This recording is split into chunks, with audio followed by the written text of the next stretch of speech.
역사에 좁히고 이 땅의 사람들이 있습니다.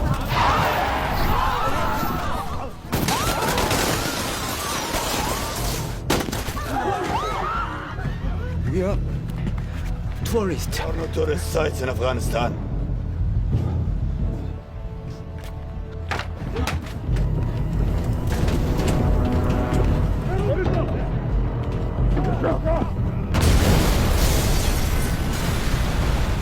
Sebelum mulai, kasih komentar dong Bang Udin Editor.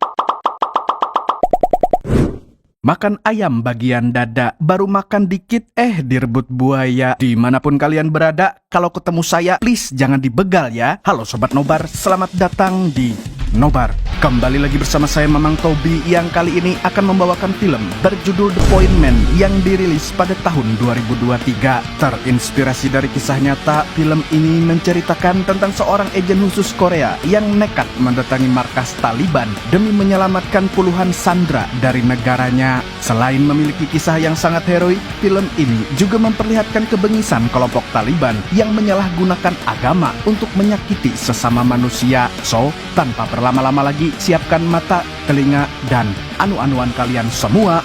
Mari kita nobar dan inilah The Point Man.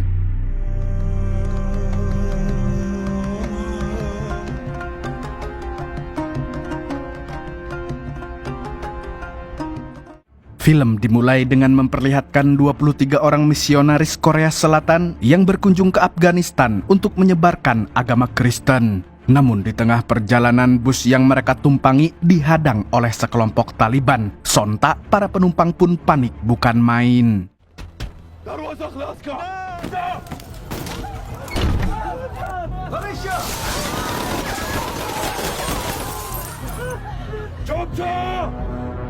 Sekedar informasi, kelompok Taliban ini adalah teroris di Afghanistan yang mengatasnamakan Islam untuk berbuat jahat. Padahal agama Islam sendiri selalu mengajarkan umatnya untuk cinta damai. Oleh karena itu, di Afghanistan sendiri pemerintahannya juga melawan kelompok Taliban. Oke, lanjut ke film.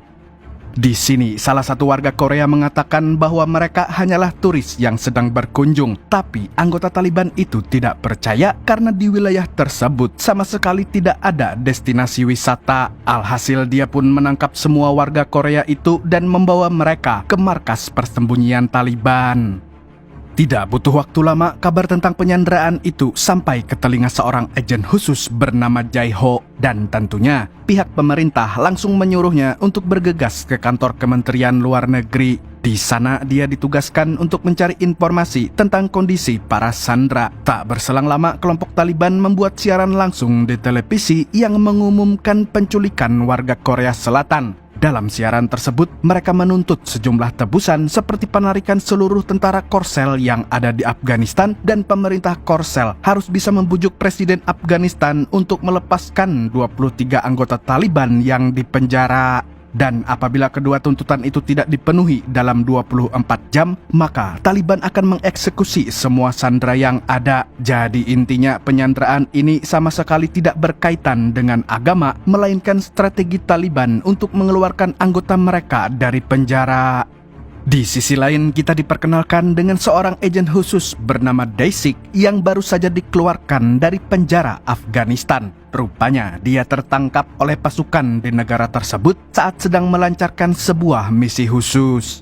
Kemudian atasannya kembali menugaskan Daisik untuk menyelamatkan para sandera karena bagaimanapun juga dia adalah orang yang sangat paham dengan wataknya Taliban. Awalnya, Daisik menolak perintah itu dan ingin segera pensiun dari dunia intelijen. Tapi setelah tahu kalau semua sanderanya adalah orang sipil, dia pun langsung menerima perintah tersebut.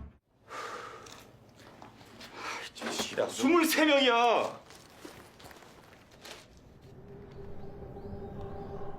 Di tempat yang berbeda, Presiden mengutus beberapa diplomat dan agen khusus termasuk Jae-ho dan Wakil Menteri Luar Negeri untuk melakukan negosiasi dengan para Taliban. Jadi mau tidak mau, mereka harus terbang ke Afghanistan. Sesampainya di sana, mereka disambut oleh staf kedutaan besar dan mendapat pengawalan khusus dari tentara Korea Selatan dan Amerika Serikat. Tidak berselang lama, Daisik datang menemui Jae-ho karena dia ditugaskan untuk menemaninya selama di Afghanistan. Akan tetapi, para tentara malah menuduhnya sebagai antek Taliban. Stop! This is a warning. Hey, stop! It's okay. Untungnya, staf kedutaan bisa meluruskan kesalahpahaman ini. Kemudian, Daisik menjelaskan tentang misi yang diberikan kepadanya. Namun, Jae-ho sama sekali tidak tertarik untuk bekerja sama dengan agen khusus tersebut. Bahkan, dia langsung meninggalkannya tanpa basa-basi. Di dalam perjalanan, wakil menteri bertanya kepada bawahan Jae-ho tentang identitas Daisik. Dia lalu menjelaskan kalau Daisik pernah gagal dalam misi penyelamatan sandera di Irak. Dan tidak hanya itu, dia juga memiliki temperamen yang tinggi sejak istrinya terbunuh oleh para teroris. Dengan pertimbangan tersebut, Jae-ho memilih untuk melaksanakan misi ini sendirian. Tidak ingin membuang waktu, Jae-ho dan bawahannya langsung menemui Presiden Afghanistan. Di sana, mereka membujuk sang presiden agar mau membebaskan 23 anggota Taliban yang dipenjara untuk ditukar dengan warga sipil Korea. Sebagai gantinya, pemerintah Korea Selatan akan membangun rumah sakit dan jalan baru di Afghanistan. Mendengar tawaran itu, Presiden Afghanistan pun menerimanya tanpa ragu. Setelah itu, Jae-ho langsung menghubungi Menteri Luar Negeri dan memberitahu bahwa negosiasinya berjalan lancar. Jadi dalam waktu 24 jam, para sandera akan segera dipulangkan ke Korea. Di kantor kedutaan, Daisik kembali menemui Jae-ho dan di sini dia mengatakan kalau Presiden Afghanistan tidak akan pernah membebaskan anggota Taliban, apalagi konflik antara pemerintah dan Taliban sedang panas-panasnya. Sontak, Jae-ho pun sangat terkejut karena Daisik mengetahui hasil negosiasinya. Oleh karena itu, dia pun melarangnya untuk ikut campur lagi dalam misi ini. Lalu tidak berselang lama, pemerintah Afghanistan mengadakan sebuah konferensi pers. Dalam siaran langsung itu, Presiden menyatakan bahwa mereka tidak akan melepaskan anggota Taliban yang mereka tahan. Dan sebagai gantinya, pemerintah Afghanistan akan mencari cara lain untuk membantu membebaskan para sandera. Yang artinya, ucapan Daisik tadi memang benar. Mendengar hal itu, Jae-ho dan semua stafnya pun kecewa berat. Setelahnya, Jae-ho dan Wakil Menteri Luar Negeri berniat menemui Presiden lagi untuk membuat kesepakatan baru sebelum 24 jam. Tapi sialnya, mobil yang mereka tumpangi malah terjebak macet. Alhasil, Jae-ho pun meminta sopirnya untuk mencari jalan tikus. Tapi lagi-lagi mereka terjebak macet yang sangat parah. Dan pada akhirnya mereka memutuskan untuk mencari ojek online. Namun ternyata di Afghanistan belum ada ojek online sehingga mereka terpaksa berjalan kaki. Di tengah keramaian ini ada seorang anggota Taliban yang muncul dengan rompi bom di dadanya. Dan seketika semua orang langsung berlari sejauh mungkin. Tapi naasnya mereka sudah terlambat.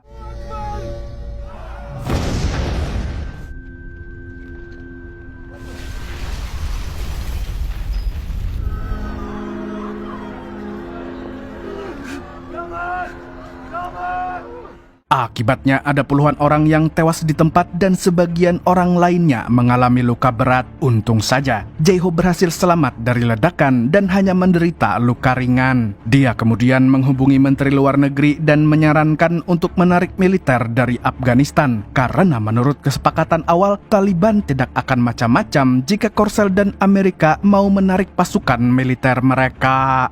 Setelahnya, Jae-ho mengobati lukanya di mobil ambulans. Lalu tidak berselang lama, dia mendapatkan informasi dari bawahannya kalau Taliban akan memperpanjang batas kesepakatan sampai esok hari. Yang artinya dia masih punya waktu untuk melakukan negosiasi. Akhirnya, Jae-ho pun memutuskan untuk menemui Presiden Afghanistan seorang diri. Di sana, dia melihat sang presiden sedang sholat zuhur, sehingga dia harus menunggunya terlebih dahulu. Setelah itu, dia langsung meminta penjelasan mengapa pemerintah Afghanistan melanggar kesepakatan.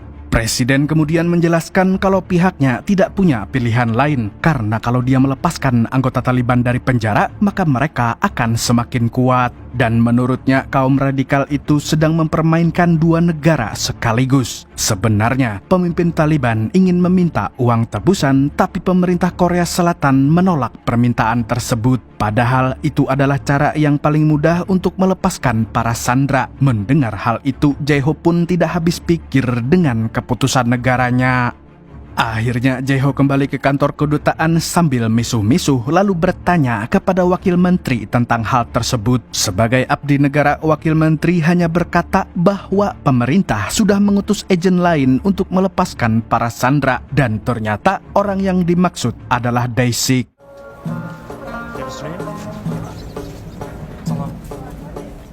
Di tempat lain, Dae-sik sedang mencari seorang informan bernama Kasim. Menurut kabar yang beredar, dia merupakan warga negara Korea Selatan yang sudah tinggal lama di Afghanistan. Di sini, Dae-sik berniat untuk menjadikannya sebagai penerjemah karena informan itu sangat fasih berbahasa Arab. Setelah bertanya kepada warlock setempat, akhirnya dia menemukan Kasim di sebuah tempat judi. 당신이 카심이야? 가셈? 와우, 든날레리 가셈? 이봉환이 나 알아요?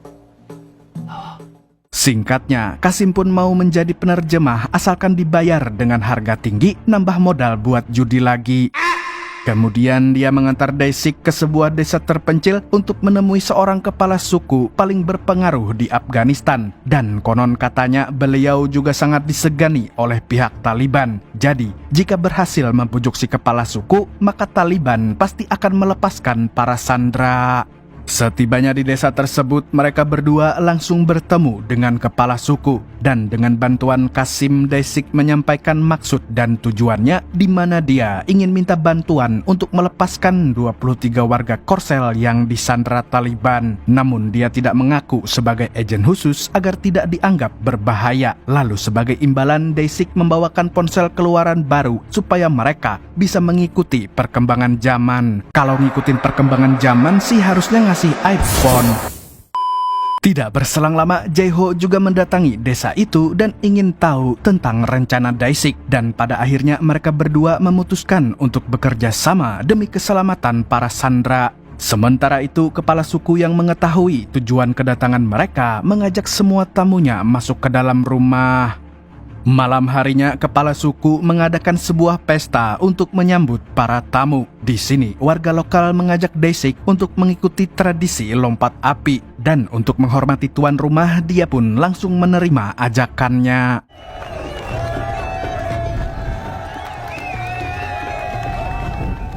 Di lain pihak, Jae-ho dan Kasim sangat menikmati pesta itu hingga larut malam. Pagi harinya, kepala suku berkata bahwa dia akan meminta Taliban untuk melepaskan sanderanya. Akan tetapi, dia hanya bisa membantu sampai situ saja. Dan jika ada masalah lain, maka Dae-sik dan Jae-ho harus berkomunikasi secara langsung dengan Taliban.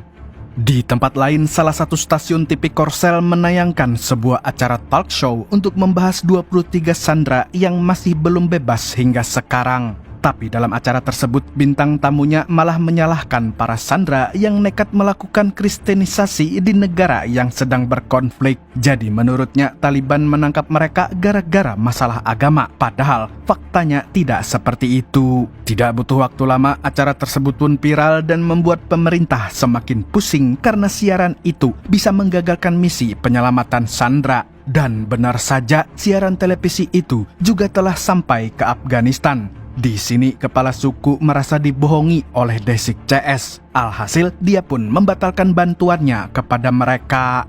Karena misinya sudah kacau balau, Jae-ho akhirnya menghubungi atasannya di Korea Selatan dan meminta pemerintah untuk memberi uang tebusan saja. Dengan begitu masalahnya akan selesai dengan lebih cepat. Di sisi lain, Dae-sik mendapatkan informasi bahwa polisi Afghanistan menemukan mayat seorang warga Korea Selatan. Dan tanpa pikir panjang, dia pun mengajak Jae-ho untuk pergi ke TKP. Sesampainya di sana, dia langsung mengecek identitas mayat tersebut.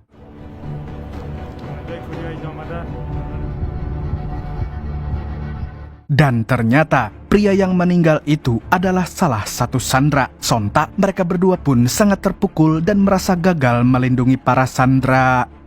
Setelahnya, Desik dan Jae-ho kembali ke kantor kedutaan untuk mempersiapkan rencana penyelamatan. Di tempat itu, mereka baru mengetahui bahwa Taliban mengupload sebuah video di internet. Dalam video itu, para jamet menayangkan rekaman 2 orang sandera yang meminta untuk segera diselamatkan. Selain itu, kelompok radikal ini juga mengancam akan membunuh sandera lagi apabila permintaan mereka tidak dikabulkan.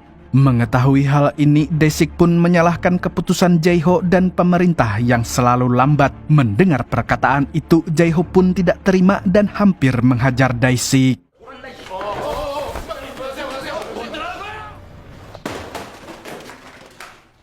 Malam harinya, Desik menghampiri Jae-ho di sebuah bar untuk meminta maaf atas pertengkaran tadi siang. Lalu setelah bermaaf-maafan, dia mengatakan bahwa satu-satunya cara untuk melepaskan sandera adalah melakukan negosiasi langsung dengan pihak Taliban. Di sini, Desik juga mengatakan kalau dia ingin menebus dosanya di masa lalu ketika mendapatkan misi penyelamatan di Irak. Jadi begini ceritanya Sobat Nobar, dulu dia harus menyelamatkan sandera tanpa kekerasan, sehingga dia terpaksa melakukan negosiasi secara langsung dengan teroris Irak. Tapi naasnya dia gagal dan sandera tersebut pun ditembak mati.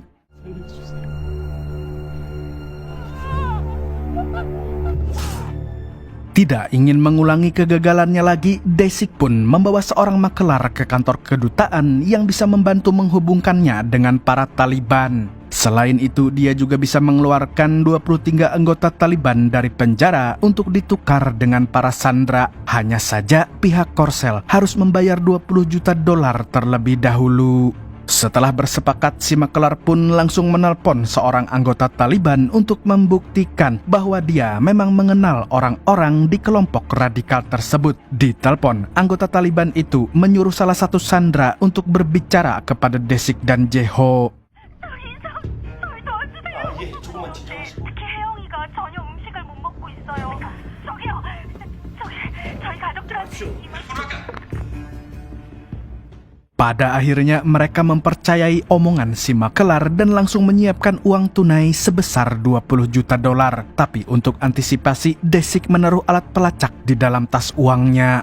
Singkat cerita, Desik dan Jae-ho menemui si makelar di tempat yang sudah disepakati. Sesampainya di sana, Jae-ho meminta anggota Taliban dilepaskan terlebih dahulu. Setelahnya, dia akan menyerahkan uangnya. Si makelar pun memenuhi janjinya dan menyerahkan 23 anggota Taliban dari penjara. Akan tetapi saat Jae-ho hendak menyerahkan uangnya, dia ditelepon oleh atasannya. Kemudian dia diberitahu bahwa makelar tersebut adalah seorang penipu yang telah menipu banyak korban. Selain itu, para tahanan yang dibebaskan itu juga bukan anggota Taliban yang sebenarnya. Dan benar saja, makelar jamet itu langsung menodongkan pistol ke arah Jae-ho. Di lain pihak, Desik yang berjaga di luar mulai curiga dengan situasi ini. Karena sudah tidak bisa dibicarakan baik-baik, mereka pun akhirnya saling baku tembak. Saat akan menyelamatkan rekannya, Desik melihat si makelar sedang mengancam akan membunuh Jae-ho. Si makelar dan anak buahnya lalu menembak ban mobil yang ditumpangi mereka berdua, kemudian bergegas melarikan diri. Tidak mau tinggal diam, Desik langsung mengejar mobil itu dan berusaha merebut uang $20 juta tersebut.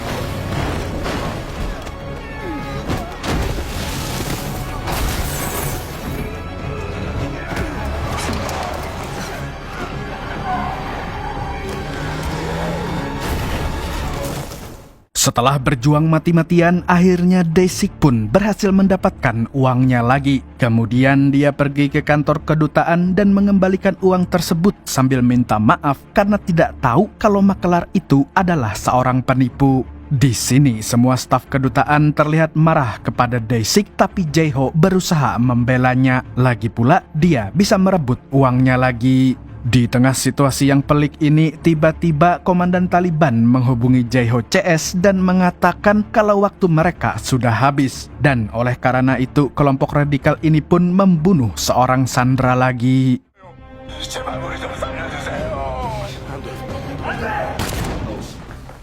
Mereka lalu memberikan waktu tambahan 24 jam kepada pihak Korea untuk segera memenuhi semua tuntutan Taliban. Kayak bos di kantor aja nih banyak nuntutnya. Mendengar ada sandera yang dibunuh, Menteri Luar Negeri pun langsung terbang ke Afghanistan. Dan mulai sekarang, dia akan memimpin misi penyelamatan sandera yang masih tersisa.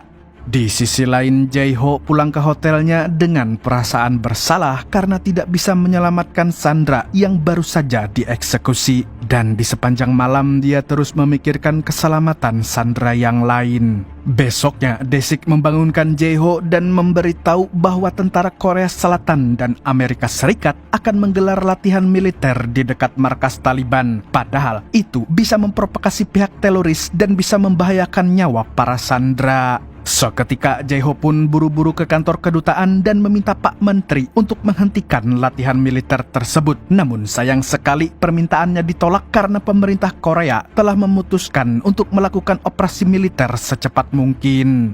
Rencananya Pak Menteri juga akan memulangkan semua agen dan staf kedutaan termasuk Jae-ho agar tidak mengganggu jalannya operasi militer. Lagi pula Jae-ho dan kawan-kawan telah gagal dalam melakukan negosiasi. Dengan terpaksa Jae-ho pun menuruti perintah atasannya. Sementara itu Desik yang tahu rekannya akan pulang ke Korea Selatan pun berusaha menahannya. Di sini dia mengatakan bahwa sebagai agen khusus dia masih punya tanggung jawab untuk melepaskan para sandera.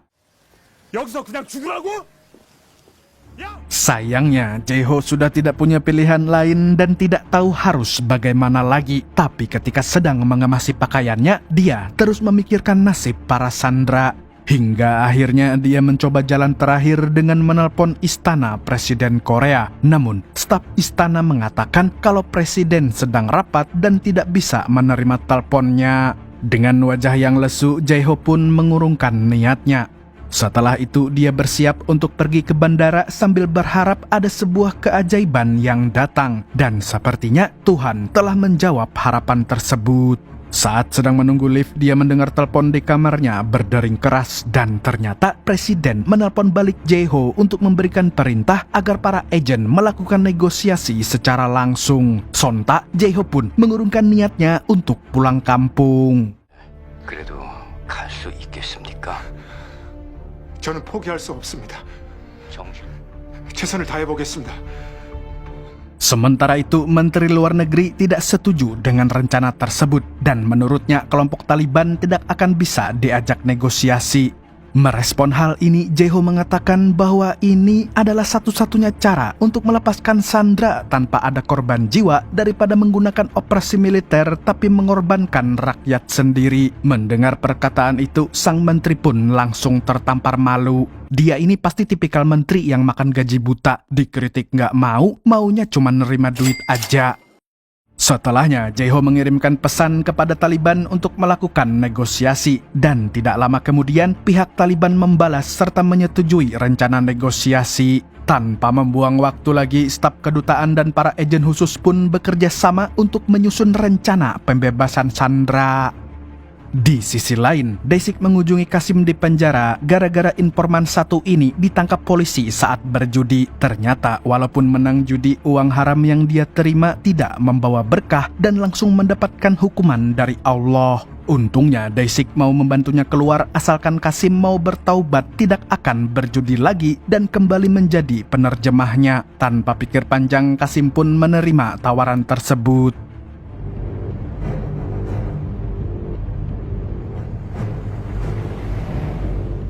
Singkat cerita, hari yang ditunggu akhirnya tiba. Dengan dikawal pasukan khusus Korea Amerika, Jae-ho dan Desik pergi ke sebuah gurun. Dan di tempat inilah mereka akan menunggu perwakilan Taliban. Rencananya proses negosiasi akan berlangsung di markas kelompok radikal tersebut.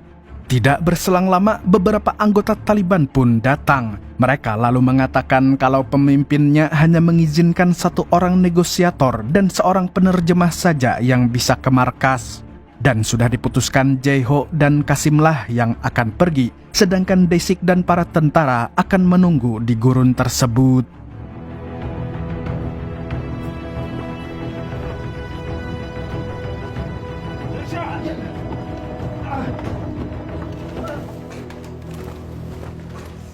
Sebelum memulai negosiasi, Jae-ho ingin mengetahui kondisi para sandera terlebih dahulu. Dan pihak Taliban pun mengatakan bahwa semua sandera dalam kondisi sehat. Tapi Jae-ho tidak percaya dengan perkataan mereka dan ingin melihat buktinya secara langsung. Caranya, dia meminta 2 orang sandera harus dilepaskan terlebih dahulu. Dan tidak disangka-sangka, permintaan ini langsung disetujui oleh Taliban. Sesuai permintaan, para Taliban melepaskan 2 orang sandera di gurun. Desik yang melihatnya pun bergegas menolong mereka serta membawa keduanya ke rumah sakit. Sesudah itu, komandan Taliban ingin anggotanya yang masih di penjara untuk segera dikeluarkan. Namun, Jae-ho berkata kalau pemerintah Korea Selatan tidak bisa memenuhi permintaan tersebut. Mendengar hal ini, komandan Taliban marah dan merasa kalau Jae-ho sedang mempermainkannya. Alhasil dia pun menyuruh anak buahnya untuk menembak seorang sandera. 이 여자를 죽이겠다는데.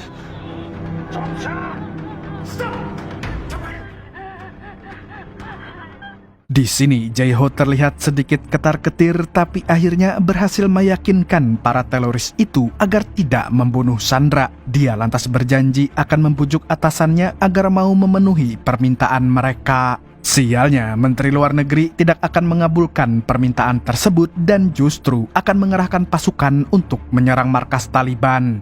Di luar, Desik berusaha mencegah rencana tersebut. Dia mengatakan kalau Jae-ho dan Qasim masih berada di tempat itu. Namun, Menteri Luar Negeri tidak peduli. Padahal gajinya dari duit rakyat, tapi nggak mau mikirin rakyat. Merasa dipermainkan, pemimpin teroris itu pun marah besar dan mengancam akan membantai semua sandera.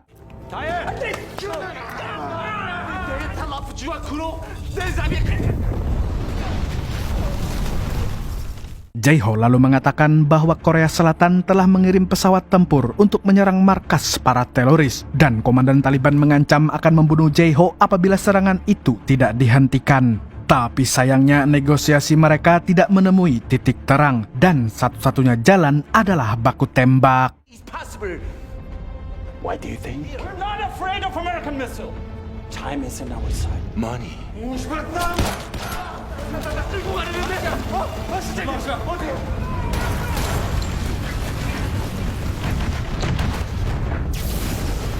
Beruntung pihak Korea mampu membuat Taliban terpojok dengan serangan dari segala sisi dan pada akhirnya komandan Taliban tampak ketakutan lalu menawarkan kesepakatan yang lebih mudah. Dia meminta uang sebesar $20 juta dan meminta Korea Selatan menarik semua tentaranya dari Afghanistan. Apabila permintaannya dipenuhi, Taliban akan melepaskan semua sandera. Tidak ingin membuang kesempatan, Jae-ho pun menyetujui kesepakatan tersebut. Dia lalu menghubungi Dae-sik dan memberitahu bahwa Taliban akan melepaskan sanderanya.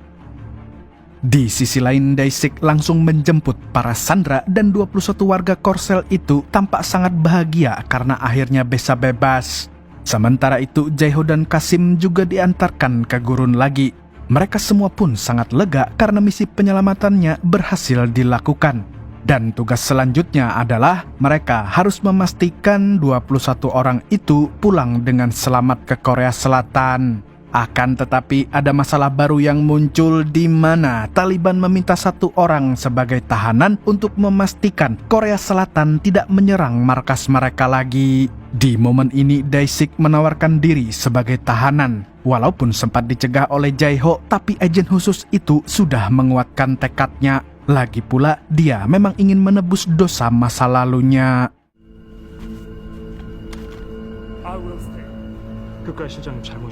Dengan terpaksa, Jae-ho dan Qasim meninggalkan rekannya itu. Mereka sangat berterima kasih atas pengorbanan yang dilakukan oleh Dae-sik. 1 bulan kemudian, Jae-ho sudah berada di Korea Selatan. Setelah misi penyelamatannya yang sukses, dia kembali bekerja seperti biasanya. Lalu pada suatu hari, Dae-sik kembali menghubunginya dan ternyata dia berhasil melarikan diri dari penjara Taliban dan memutuskan untuk pensiun sebagai agen. Selain itu, dia juga ingin membuka bisnis kecil-kecilan bersama Qasim. Mengetahui hal ini, Jae-ho pun sangat senang dan tidak sabar untuk melakukan misi bersama lagi. Dan film pun tamat dengan sangat memuaskan.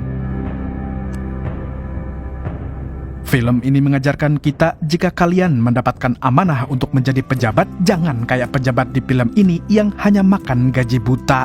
Segitu dulu untuk hari ini. Saya Tobi mewakili cowok yang suka merenung sambil ngudut, mengucapkan sampai jumpa di video selanjutnya dan kamsya. Assalamualaikum warahmatullahi wabarakatuh. Ini Kasim kelamaan di Afghanistan, padahal orang Korea asli ceritanya, sampai berubah namanya jadi Kasim. Gimana sih? Pengen banget dia jadi orang sana. Ada nggak nih sobat nobar yang pengen pindah ke Afghanistan dan jadi orang sana dan ganti nama seperti Kasim?